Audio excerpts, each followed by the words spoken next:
Batch के लिए introduction है और उस इंट्रोडक्शन में आज हम लोग सारी चीज़ को समझेंगे कि आपका जो भी टारगेट है, जहाँ तक जाना चाह रहे हैं, उस टारगेट के लिए आपको नियमतः क्या-क्या करना चाहिए। क्योंकि जो भी कोई अचीवमेंट हम करना चाहते हैं, तो उसके लिए उसका कंप्लीट इंटरनल, एक्सटर्नल आइडिया होना चाहिए। जैसे आप सारे छात्र, यहाँ पर एक इंट्रोडक्शन दिया जा रहा है, सी हियर इंट्रोडक्शन।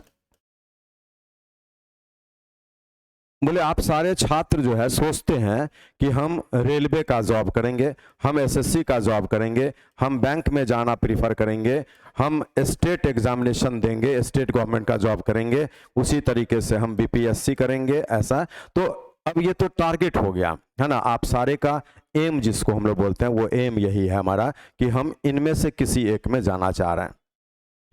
अब बहुत कम छात्र ऐसे होते हैं जो कंप्लीटली ऐसा सोच लेते हैं कि टारगेट, सोल टारगेट, कि मेरा यही टारगेट है, सोल टारगेट, सिंगल टारगेट। बहुत कम छात्र ऐसे होते हैं क्योंकि उसमें वो कैलिबर होता है कि नहीं हम सिर्फ बैंक में जाना पसंद करेंगे और सिर्फ बैंक का ही तैयारी करेंगे। तो वैसे छात्र सिर्फ बैंक में जो पूछा जाता है, मैथ्स हो, जीके हो, इंग्लिश हो, किस प्रकार का है ना, वो सब उतना ही तैयारी करते हैं, अपने सिलेबस को वो कम कर लेते हैं। लेकिन ये वो छात्र प्रेफर करते हैं जिनमें अपना इंटरनल डेप्थ होता है, अपना इंटरनल विश्वास होता है, कुछ एक्स्ट्रा टैलेंट होता है। हमारे अनुसार ज्यादा छात्र वैसे होते हैं जो एक कॉमन तैयारी करते हैं और कॉमन तैयारी करके इनमें से किसी भी एग्जामिनेशन का जब डेट आता है तो फॉर्म फिलअप करके उस एग्जामिनेशन को देते हैं और उसके बाद अपना ट्रायल करते हैं कि हमारा किस में सिलेक्शन होगा नहीं होगा। वो डिटरमिन्ड नहीं है कि रेलवे में ही होगा, एसएससी में ही होगा, बैंक में ही होगा, ऐसा। तो चलिए हमारे अनुसार भी आप मैक्सिमम छात्र जो है सारी चीज का कॉमन तैयारी करिए। क्यों? क्योंकि कॉमन तैयारी में थोड़ा थोड़ा फर्क अगर हम कर लेते हैं तो हमारा काम आसान हो जाता है। थोड़ा थोड़ा फर्क करना है और वही फर्क को समझ लीजिए, उसके अनुसार आप तैयारी करेंगे। अब आइए, जब हम इनमें से किसी का भी तैयारी करते हैं तो यहां पर सब्जेक्ट्स जो बोला जाता है, वो सब्जेक्ट्स क्या होता है उसको यहां पर देख लीजिए। बोले सब्जेक्ट्स में क्या आता है? मैथ्स, रीजनिंग, इंग्लिश और जीएस, जीके जीएस जो बोलते हैं सब। बोले सब्जेक्ट्स तो यही होता है, maths, reasoning, English, GK GS, ऐसा ये सभी हमारा सब्जेक्ट्स हो गया। अब आपको लाइट वे में तो इतना बता दिया गया, लेकिन इसके इंटरनल में थोड़ा और जाते हैं। देखिए यहां पर बोलिए, जब रेलवे में जाना चाहते हैं तो यहां पर टेक्निकल और नॉन टेक्निकल दो जॉब होता है। तो जब हम टेक्निकल जॉब करते हैं, जैसे लोको पायलट, सिग्नल मेंटेनर, है ना, उन सारे चीजों का जब तैयारी करते हैं तो उसमें टेक्निकल डिग्री भी आपको चाहिए। जैसे ग्रेजुएशन है जहां पर तो ग्रेजुएशन चाहिए, और टेक्निकल डिग्री जैसे आईटीआई, डिप्लोमा, इंजीनियरिंग, है ना, इस प्रकार का डिग्री इसके लिए चाहिए। वो जानकारी आपको होना चाहिए। बोले हमारे पास आईटीआई, डिप्लोमा, है ना, इंजीनियरिंग कोई डिग्री नहीं है और हम टेक्निकल का तैयारी करते हैं तो बेकार है, क्योंकि टेक्निकल का जब भी वैकेंसी निकलेगा तो वो तो डिमांड करेगा आपसे कि ग्रेजुएशन के साथ साथ में जो है ना डिप्लोमा चाहिए, इसमें आईटीआई चाहिए इसमें। नॉन टेक में क्या होता है, जिसको कि आप एनटीपीसी बोलते हैं ना, तो नॉन टेक में एनटीपीसी जैसे बोलते हैं। तो एनटीपीसी क्या है आपका, जैसे यहाँ पर नॉन टेक में एनटीपीसी है ना, ये non technical popular category, non technical popular category, ठीक है। तो अब ये क्या है ना, इसमें हमारा मैक्सिमम जॉब आ जाता है रेलवे का। एएसएम बनना चाहेंगे, ट्रैफिक अप्रेंटिस बनना चाहेंगे, गुड्स कार्ड बनना चाहेंगे, ईसीआरसी में जाना चाहेंगे, कमर्शियल क्लर्क में जाना चाहेंगे, वो सारा इसी में आ जाता है। और टेक्निकल में हो गया सिग्नल मेंटेनर हो गया, और उसके बाद में आपका जो है लोको पायलट। तो इसका सबसे अच्छा जॉब लोको पायलट, टेक्निकल के लिए जो करना चाहते हैं, जो ट्रेन चलाता है उसी को लोको पायलट बोला जाता है। गुड्स कार्ड को ही ट्रेन मैनेजर नाम के रूप में कन्वर्ट कर दिया गया। चलिए अब हम आते हैं, जब हम एसएससी का बात करें तो देखिए यहाँ पर एसएससी में आपका तीन चीज होता है। जैसे आप यहाँ पर CHSL करते हैं इंटर लेवल पर, CGL करते हैं ग्रेजुएशन लेवल पर, और CPO करते हैं इसी का एक एक्स्ट्रा, जिसमें कि दिल्ली पुलिस और CPO सेंट्रल पुलिस ऑर्गेनाइजेशन, ये पूरा पुलिस फोर्स होता है। सेंट्रल पुलिस ऑर्गेनाइजेशन मीनिंग केंद्र सरकार का जितने तरह का पुलिस है जो ऑल इंडिया में कहीं भी अपना पावर का यूज कर सकता है समय समय पर, ऐसा वो सभी, जैसे CRPF होता है, ITBP होता है, BSF होता है, मैंने इस प्रकार का जितना भी CISF है ना, वो सभी आपको जो ना CPO के थ्रू निकलता है। और दिल्ली पुलिस भी इसी CPO के थ्रू निकलता है, जो SSC का एक पार्ट होता है। तो वहां पर तीन तरह का आप जो है ना फेस करते हैं एग्जामिनेशन। इसमें LDC lower division clerk, data entry operator, वहां पर आपका पोस्टिंग होगा। सीजीएल में इनकम टैक्स में जा सकते हैं, प्रिवेंटिव ऑफिसर बन सकते हैं, एक्साइज में जा सकते हैं, अच्छा जॉब सीबीआई है ना, वो सब इसी में होता है आपका। चलिए, बैंक में 2 जॉब आ जाता है, पीओ का और क्लर्क का। इसी को मैनेजमेंट ट्रेनी के रूप में भी बोला जाता है। तो प्रोबेशनरी ऑफिसर, असिस्टेंट मैनेजर, ये बैंक क्लर्क हो गया। स्टेट लेवल में भी क्या होता है ना, इसमें भी इंटर लेवल का एग्जामिनेशन होता है। जैसे बिहार स्टेट का अपना इंटर लेवल का होता है और अपना ग्रेजुएशन लेवल का होता है। तो बिहार स्टेट का भी इसी प्रकार से सीएचएसएल और सीजीएल जो बोलते हैं ना, वो इसका भी है इंटर लेवल और ग्रेजुएशन का लेवल, ऐसा ये आपको स्टेट गवर्नमेंट में। और बीपीएससी का जो है ना, एक तो मुख्य एग्जामिनेशन होता है जो मेन एग्जामिनेशन होता है। हम पीटी मेंस का बात नहीं कर रहे हैं, बीपीएससी मेन, जिससे कि आप एसडीएम बनते हैं, एसडीएम डीएसपी बनते हैं, ऐसा करके डीएसपी आपका डिस्ट्रिक्ट एजुकेशन ऑफिसर बनते हैं, मैंने वो सारा चीज है ना, वो बीपीएससी का जो मेन परीक्षा होता है उसके थ्रू आप उसमें जाते हैं। तो ये ऐसा। और बीपीएससी में आजकल क्या हुआ ना, आपको इसी के थ्रू जो है बिहार का टीचर्स का भी जो एग्जामिनेशन होता है वो बीपीएससी के थ्रू ही होने लगा है। तो चलिए, एक परिचय आपको दिया गया है कि आपके सामने में ये सभी जो है ना एक वाइड रेंज है, और इस वाइड रेंज में कहीं भी आप जो है अपने आप को प्लेस कर सकते हैं, एक पोस्ट वहां पर आप ले सकते हैं। बहुत रेंज है। टेक्निकल में 2 जॉब हो गया, इसमें 16-17 जॉब हो गया, ये सब मिलाएंगे तो 20-22 जॉब हो जाएगा, 25 जॉब हो जाएगा। फिर यहाँ पर आपका 2 तरह का जॉब हो गया। फिर स्टेट लेवल में भी बहुत तरह का जॉब हो जाता है। जैसे इसका तो बहुत सारा डिपार्टमेंट हो ना, इरिगेशन डिपार्टमेंट में जा सकते हैं, उसी प्रकार एजुकेशन डिपार्टमेंट में जा सकते हैं, फाइनेंस डिपार्टमेंट में जा सकते हैं, वो सारा इसमें आ जाएगा। बीपीएससी का भी बहुत सारा होता है डिपार्टमेंट। और आपको टीचर्स हो गया, जो बिहार का टीचर्स होता है वो सारा, प्राइमरी है, उसके बाद में सेकेंडरी होता है और हायर सेकेंडरी होता है। तो इसमें 3 तरह के टीचर्स आपका होता है, प्राइमरी, सेकेंडरी, हायर सेकेंडरी, ऐसा, ठीक है, वो सारा चीज। अब आइए, जब हम तैयारी शुरू कर देते हैं इनमें से किसी के लिए या कॉमन फॉर ऑल के लिए, तो मैथ्स, रीजनिंग, इंग्लिश और जीएस हमारा पूछा जाता है। अब यहां पर इंटरनल फैक्ट को समझना है कि जो बच्चे एसएससी का तैयारी करना चाहते हैं, वो आपका कंबाइंड बता रहा है, वो आपका ये सभी चीज आ जाता है। तो उसमें क्या है, एसएससी वाले बच्चे जो है ना, आपका जीके जीएस जो होता है और मैथ्स, इस पर विशेष फोकस करेंगे। और सीपीओ वाले बच्चे इंग्लिश पर भी ज्यादा फोकस करेंगे। ये आपका सीपीओ का सेकंड पार्ट में जो है ना, सिर्फ इंग्लिश ही पूछा जाता है। तो सीपीओ एसएससी का ही एक विंग हो गया, जिसमें जो है आपको इंग्लिश पर विशेष ध्यान देना पड़ेगा, एक्स्ट्रा अटेंशन। और बाकी एसएससी का भी कोई एग्जामिनेशन आप अगर देते हैं ना, तो इसमें आपको ये काम करना ही पड़ेगा, क्योंकि इंग्लिश भी उसमें अच्छा खासा लेवल का पूछा जाता है। तो ये तो कॉमन मोटा मोटी है ही, लेकिन इसमें सीपीओ वाले में इंग्लिश पे और एक्स्ट्रा ध्यान आपको थोड़ा देना पड़ेगा। ओके, चलिए, अब क्या होगा, ये जीएस और ऐसा। तो जीएस क्या होता है ना, यहां पर जो पढ़ते हैं वो ट्रेडिशनल पढ़ते हैं। मीनिंग है इसमें क्या होता है, जैसे हम लोग बोलते हैं ना, हिस्ट्री, ज्योग्राफी, पॉलिटी, है ना, हिस्ट्री, ज्योग्राफी, पॉलिटी, ये सभी आ जाता है। इकोनॉमी भी आ जाता है। उसके बाद में आपका करंट अफेयर्स भी आ जाता है, ये करंट अफेयर्स हो गया। उसके बाद में बुक्स एंड ऑथर्स जो होता है, ये सब कुछ स्टैटिक जीके जीएस जो बोलते हैं वो भी होता है। और आपका हिस्ट्री, ज्योग्राफी, पॉलिटी वो जो जीएस बोलते हैं वो भी होता है। तो बुक्स एंड ऑथर्स होता है, अवार्ड्स होता है, बहुत सारा आपका डेटा रखना पड़ता है, ये सभी चीज जो है ना इसमें शामिल हो जाता है। करेंसी होता है, वो सब चीज आपका ऐसा ये इसमें तैयारी करना पड़ता है। जब हम मैथ्स के बारे में सोचते हैं, तो मैथ्स वाले में क्या है, यहां पर जो मैथ्स होता है उस मैथ्स में आपको जो है अरिथमेटिक सेक्शन तो होगा ही, ये अरिथमेटिक हो गया। उसके बाद में आपको जो है एडवांस मैथ्स अच्छे से आपको करना पड़ेगा। तो इतना चीज मोटा मोटी इसमें मेन सिलेबस होता है, अरिथमेटिक एंड एडवांस, ये याद रख लीजिए।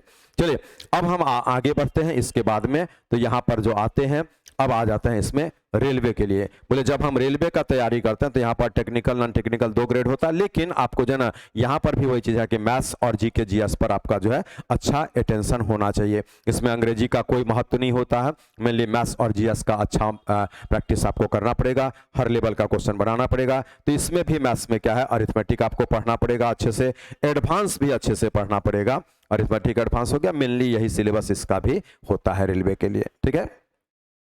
जीएस में यहां पर भी वही है, जीके जीएस जो बोलते हैं ट्रेडिशनल है ना, तो ट्रेडिशनल भी पढ़ना पड़ेगा, ट्रेडिशनल जीके जीएस हो गया। उसके बाद में आज के डेट में यहाँ पर भी करंट आपको पढ़ना पड़ेगा। और बाकी जो ये बुक्स एंड ऑथर्स ये सब है ना, जिसको स्टैटिक जीके बोलते हैं, तो ये सब भी जो है स्टैटिक वाला, ये सभी आपको पढ़ना पड़ेगा। तो मीनिंग है आप एक साथ में एसएससी और रेलवे का तैयारी अच्छे से कर सकते हैं। थोड़ा क्वेश्चन के लेवल का फर्क होता है, लेकिन हम लोग जो बैच में पढ़ाते हैं वो एक ही साथ में सारे लेवल को टच कर लेते हैं। इसीलिए एसएससी प्लस रेलवे एक साथ तैयारी करना बुद्धिमानी होगा मेरे ख्याल से, ठीक है। थोड़ा थोड़ा लेवल का फर्क होता है, cheap level, medium level, upper level के क्वेश्चन में लेवल का डिफरेंस आएगा, वो हम लोग क्लास में बताते हैं जब क्वेश्चन आता है तब। अब आइए, जब हम इसके आगे बढ़ेंगे तो इसमें हम आ जाते हैं अब बैंक के लिए।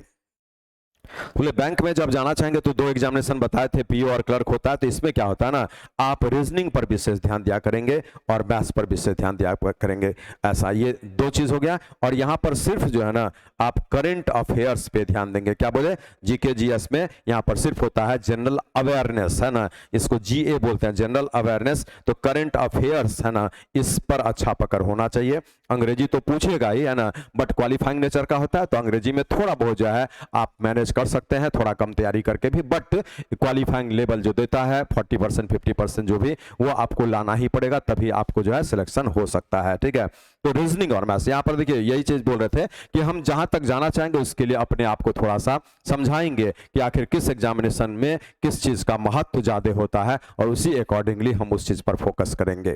ठीक है, अब आइए, बोले यहां पर क्या लिखा गया, रीजनिंग और मैथ्स, और यहां पर क्या लिखा गया था, यहां पर देखिए तो जीएस और मैथ्स है मेन में, यहां पर क्या है तो मैथ्स और जीएस है मेन में, ऐसे लिखा हुआ है, यहां रीजनिंग और मैथ्स है मेन में, ये तो हो गया।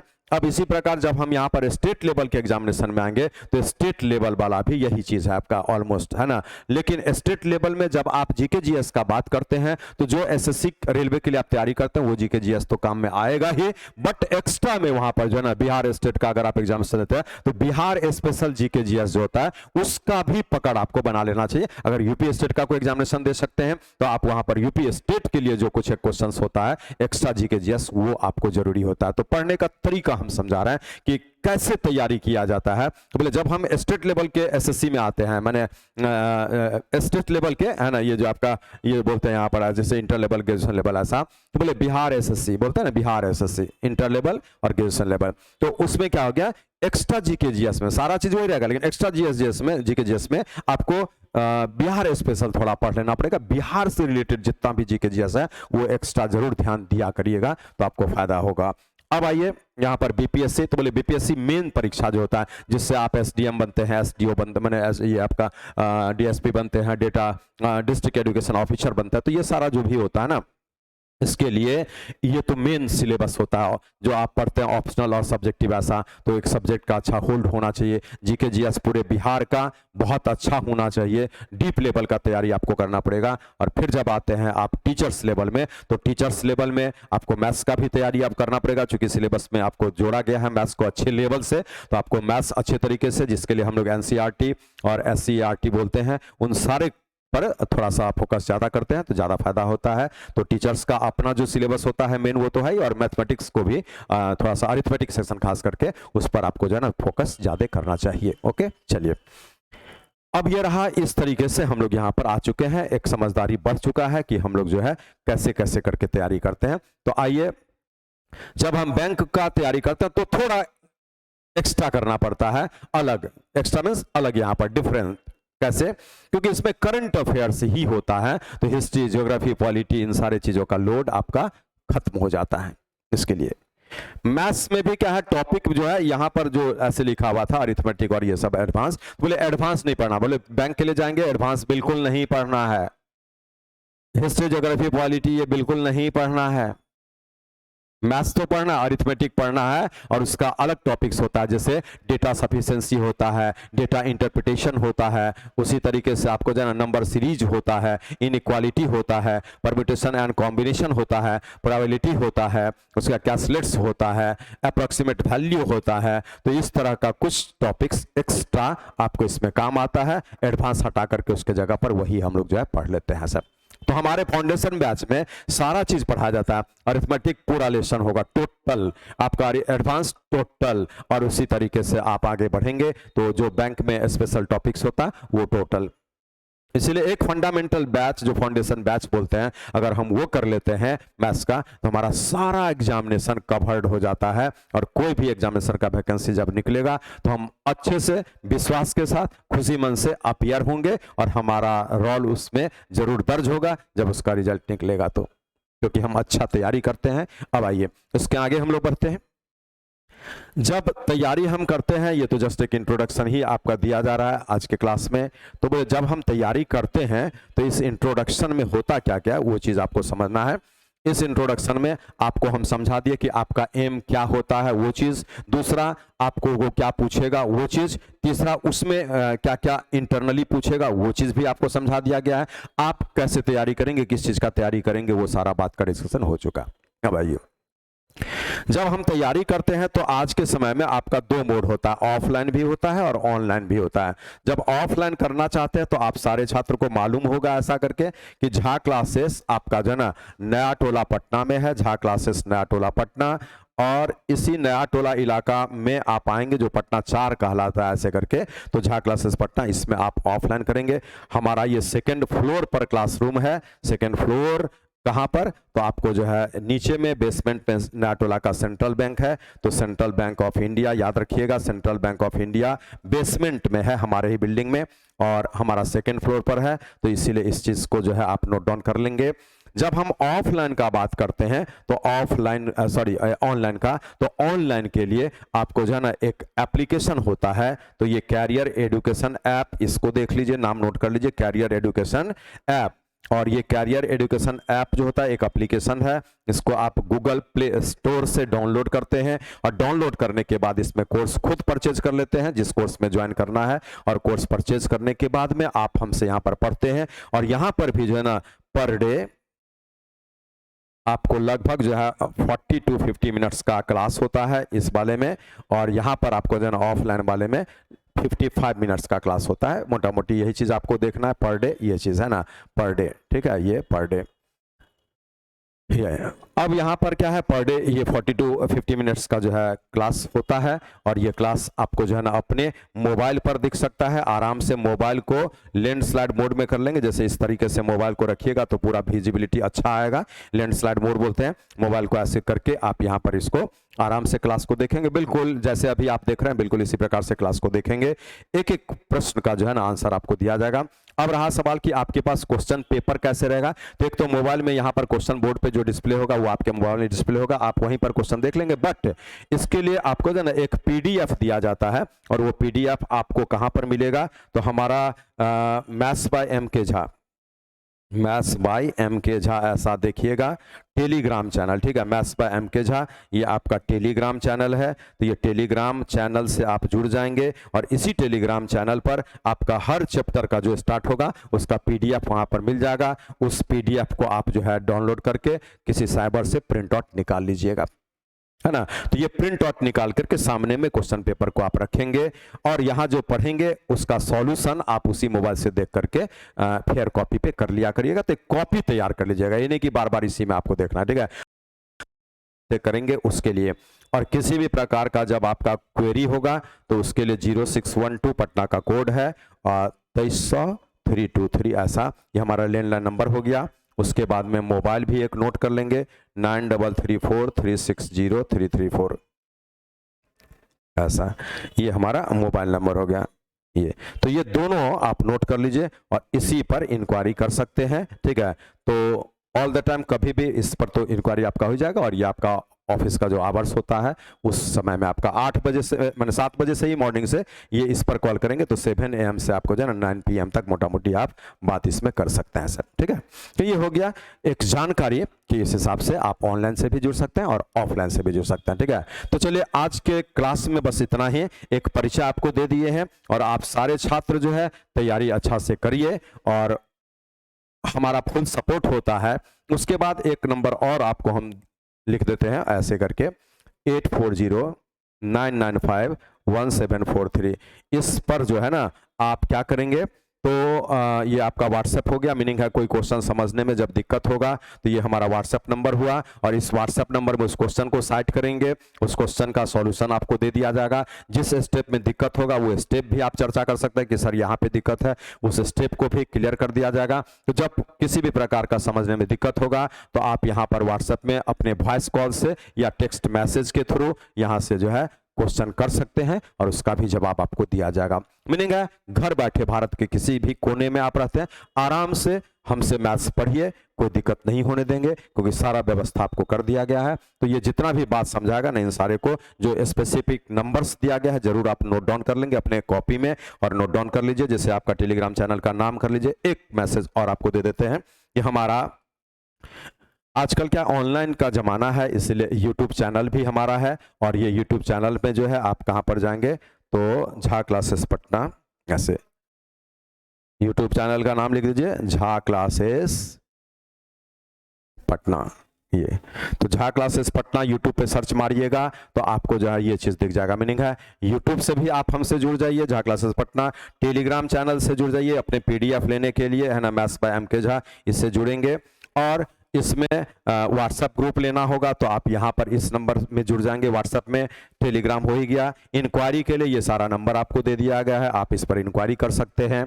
बहुत सारी बातें हैं, तो आप जब हमसे जुड़ेंगे धीरे धीरे और भी यहाँ के बारे में आपको जानकारी मिलेगा। एक जानकारी और दे देते हैं कि ऑनलाइन तो आज स्टार्ट हुआ है, 4 साल 5 साल पीछे भारत में मिलने कोविड पीरियड है 2020 से ही ऑनलाइन का प्रमोशन काफ़ी ज़्यादा हो गया, बट उससे पहले और आज भी ऑफलाइन का एक अलग इंपॉर्टेंस होता है। ये ऑफलाइन जो चलता है हमारे झा क्लासेस पटना का, नया टोला पटना से, ये ओवर 26 ईयर्स है। इसका अर्थ क्या है कि ये offline class Jha classes Patna ये जो चलता है आपको ओवर 26 ईयर्स, मीनिंग है 26 साल से भी ज़्यादा हो चुका है मैथ्स का क्लास लेते हुए मेरे द्वारा। और ये 26 साल के अंतर्गत बहुत सारे बच्चे जो मेहनत किए हमारे गाइडलाइन में, वो बच्चे आज जॉब में है। और लगभग 10,000 प्लस बच्चे जो है ना भारत के कोना कोना में, जितने भी शहर हैं, जितना भी कस्बा है, जहाँ पर भी गवर्नमेंट ऑफिस होता है, केंद्र सरकार का हो या राज्य सरकार का, उसमें यहाँ के बच्चे काम कर रहे हैं।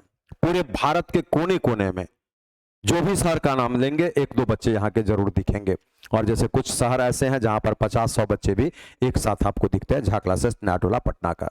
ये ऑफलाइन बैच ऐसा। बट एक सौभाग्य है कि 4 साल में ये जो ऑनलाइन फ्लरिश हुआ, तो हमारा कैरियर एजुकेशन ऐप ये जो ऑनलाइन है, इस ऐप के थ्रू भी क्लास करके और हमारे इस यूट्यूब पे क्लास करते हुए भी बहुत सारे बच्चे जॉब में चले गए जो हमारे झा क्लासेस पटना नया टोला में ऑफलाइन क्लास नहीं किए, कैरियर एजुकेशन ऐप पर क्लास कर लिए।